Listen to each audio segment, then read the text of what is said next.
So how's it going, guys? This is Rio Murata, photographer based in Tokyo. So it's been 2 weeks and I came back. So sorry guys, a lot of things happened in my life. Obviously I actually moved from Tokyo to Tokyo, which sounds really ironic. And fortunately, and I guess enough, I had never mentioned this on my YouTube channel, but I basically lived roughly 35 minutes away from Shinjuku, which is basically where I work from Monday to Friday.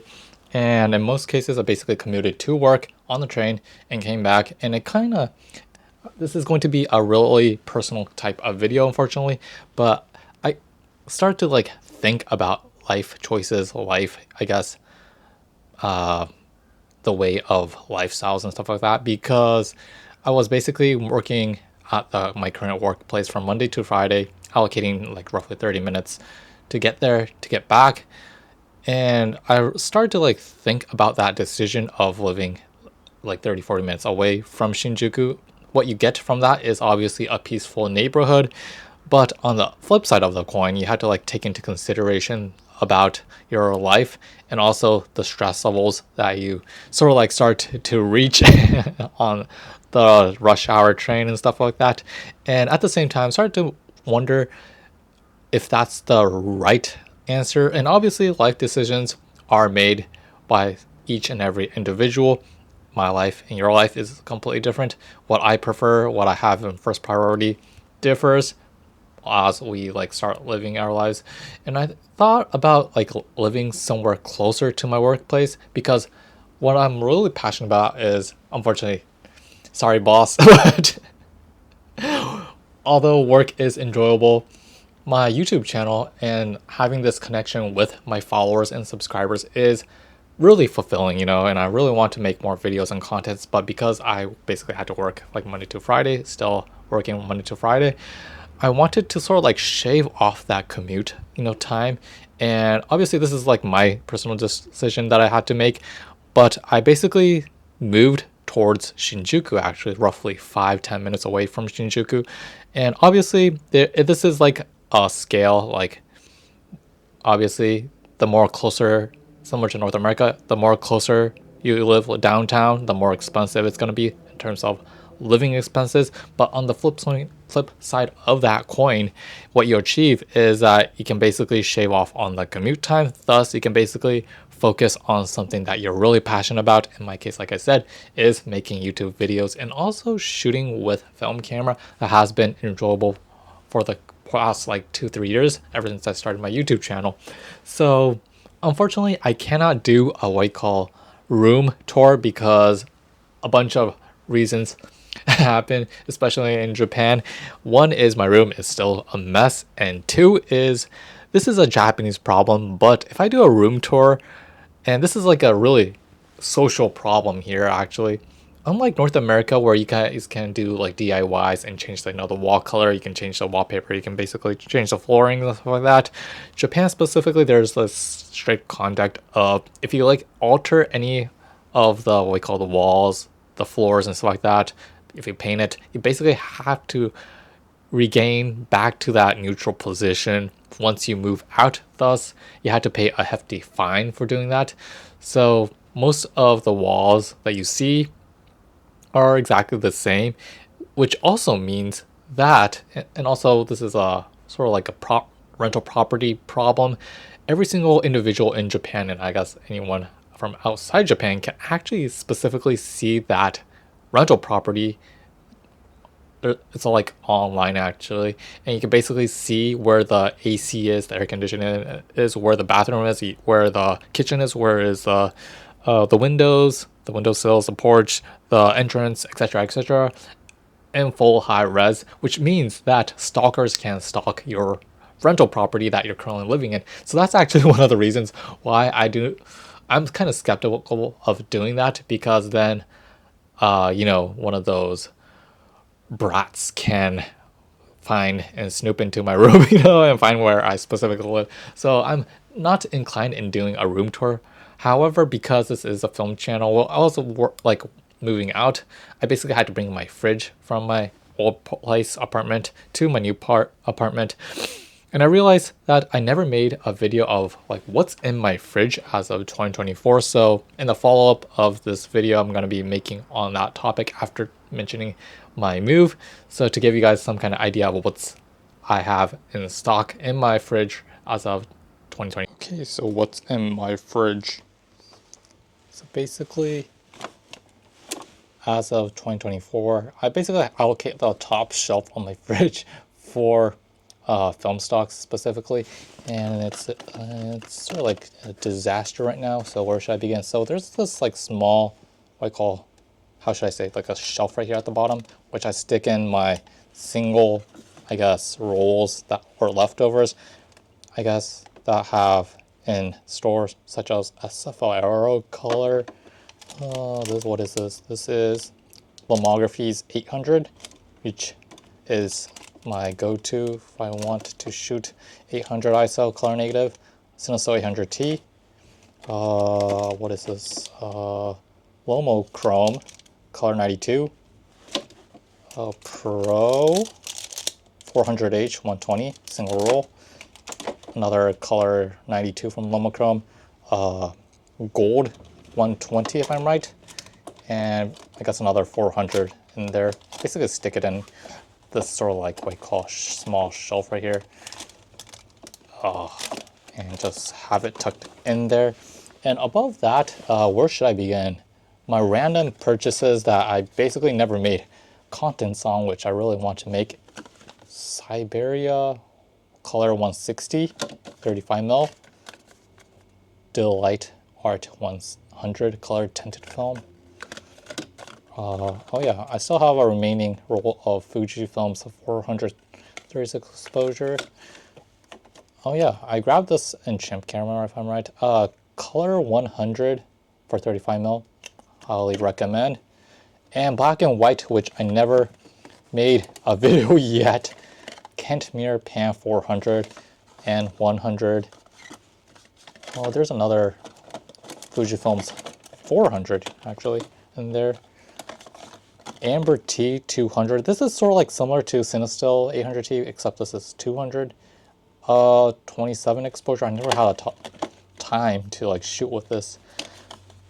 120. I have Cinestil 50D. I actually shot once with 50D, but I did not get great results regarding like in terms of scanning with a flatbed, so I never made a video on that.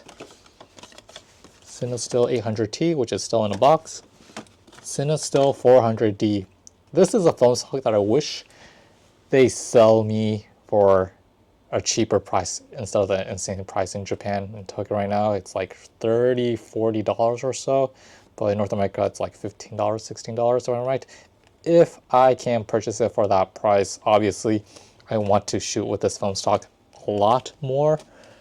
And in the back we have Pro 400H, which I still have a hell lot. And right beside that we have Kodak Gold 200, which I purchased from Amazon. Ektar 100. I shot with Ektar 100 a long time ago. Similar to Cinesil 50D on a flatbed scanner, I'm not getting great results, so I never made a video on that. I'm still working my way through. And let me just move my Cinestil 800T to the side. Oh yeah, I purchased 110 film, pocket film actually, from not Lomography, but from Fujifilm. But I never had the energy to shoot with it yet. Yeah, hopefully I can allocate more time on that. Moving my 35mm to the left side. Yeah, getting organized. And obviously Merrick's 800T. This is like a Cinestil 800T alternative. I made a video on it. You can grab this probably in a Kitamura if I'm right.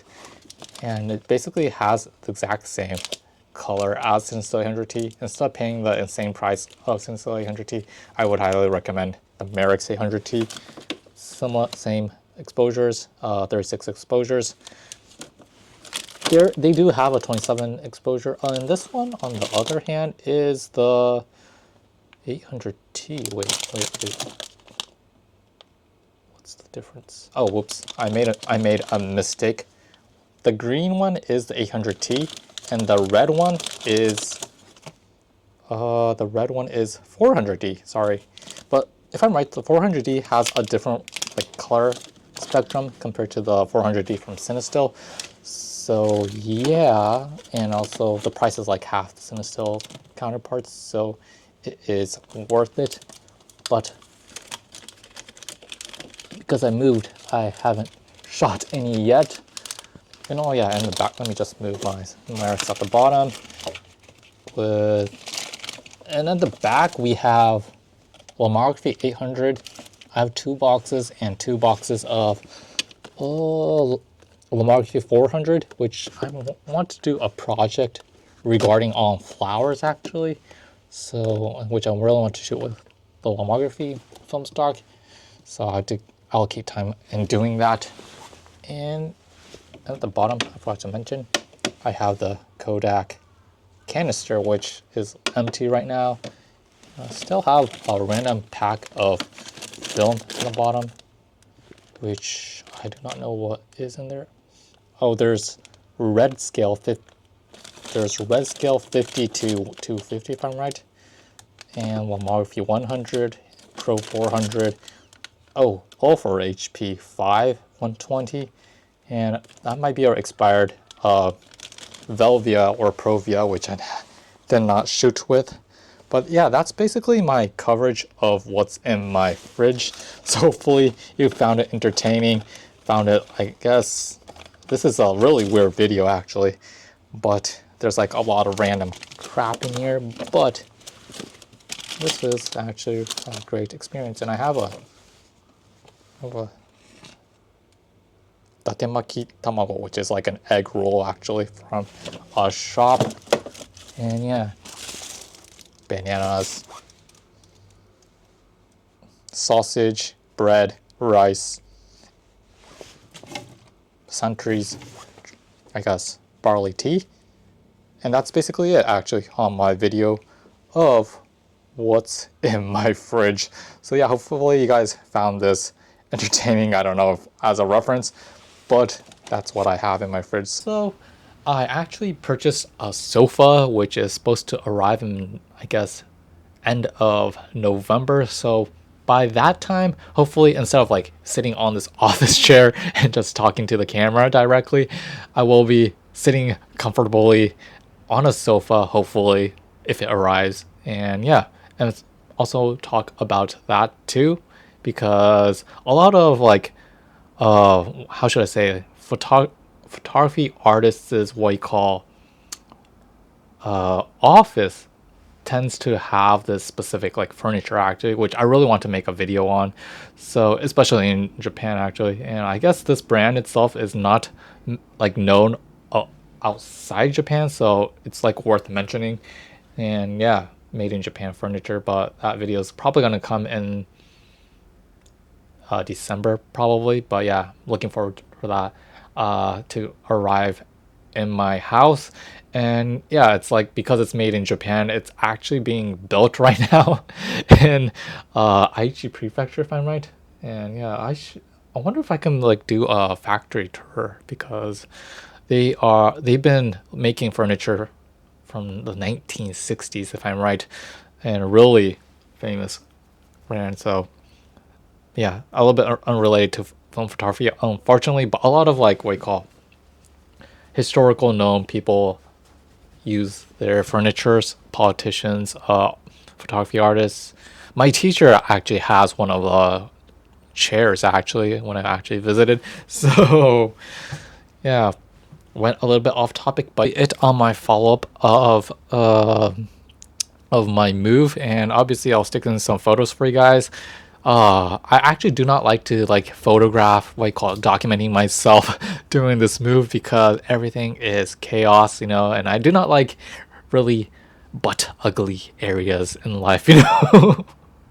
I like, from looking at my photos, you guys can predict that I like really clean, how should I say, non-obstructed types of styling, Stephen Short's Uncommon Places example actually that I actually love. I need to get that book too. So yeah, in addition to that, I forgot to mention that I actually was able to purchase what do you call sort of like a shelf dedicated for photography specifically, to sort of like put my not artwork but more like photo books actually. So in some time in the near future I should make a video on that, like what's on my shelf actually, photography shelf, what kind of books I have.